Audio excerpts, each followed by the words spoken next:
thought that time travel would show me something extraordinary. I didn't expect to almost not make it back. The moment I arrived, the air felt heavier than anything I'd ever known. Not just thick with moisture, but with age. I told myself I was prepared, and I needed that to be true. In the early months, I moved carefully, measuring every step. I believed understanding would protect me. The land didn't agree.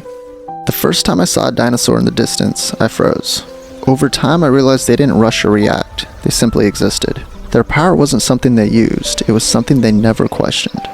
As seasons changed, their footprint stayed pressed deep into the earth. I placed my hand inside them, comparing size, weight, and presence. That's when I realized how much of my confidence was borrowed. With each passing year, sound arrived before movement. I listened closely, thinking awareness could replace certainty, but even awareness didn't guarantee safety around here. Nights stretched wide and indifferent. I stopped expecting comfort from the stars and started recognizing their distance. Sleep only came once I accepted how little this place owed me. Eventually, mornings lost their novelty. Life resumed each day without hesitation, without checking if I was ready. Survival here wasn't something you earned, it was something temporarily allowed. Standing near them no longer shocked me. Instead, it exposed how instinctive my reactions still were. The ground always knew they were coming long before I did. I thought I understood this era. I was wrong. Preparation gave me confidence, and confidence started to feel like a liability. Their calls traveled much further than sound should. I learned that silence didn't mean safety, it meant something was listening. I watched herds migrate again and again across the plains. No leader announced itself, yet nothing moved without purpose. Order existed without explanation, and without my permission. After years of watching, I understood something unsettling. Being unseen here didn't make me safe, it made me fragile. Over time, I started mapping the land in my head. Familiarity started to feel earned, and that's when I stopped being careful. One afternoon, the wind changed without warning. The usual sounds disappeared, like the world had lowered its voice, and that silence felt intentional. I began to realize how often I'd tried to solve this place. Every calm stretch fed the illusion that I was adapting, but every night reminded me adaptation isn't control.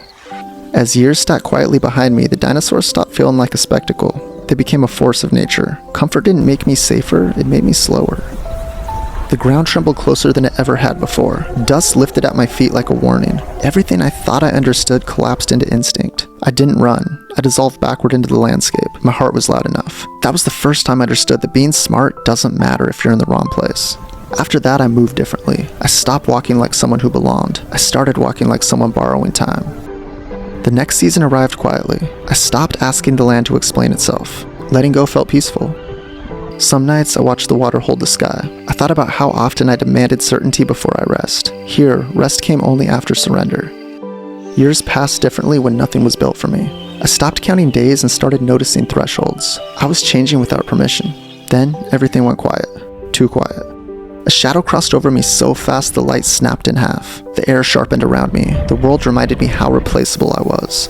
When the shadow passed, I stood still until my thoughts slowed. I didn't feel brave. I felt corrected. After that, leaving stopped feeling like a choice. Staying longer wouldn't make me wiser. It would only make me reckless. I took one final look at the land. For years, I tried to understand it like a puzzle. Now, I saw that it never needed my understanding at all. When I prepared to leave, I expected relief. Instead, I felt grief. I wasn't leaving the land. I was leaving the version of myself that needed control. I didn't leave with answers. I left quieter. You see, I was never meant to conquer the age of the dinosaurs. I let it humble me, layer by layer. Some eras don't teach by speaking, they teach by refusing to bend. The age of the dinosaurs reminds us how vast time really is. Millions of years later, history becomes fragile, and it all came crashing down in a single day. Welcome to Pompeii.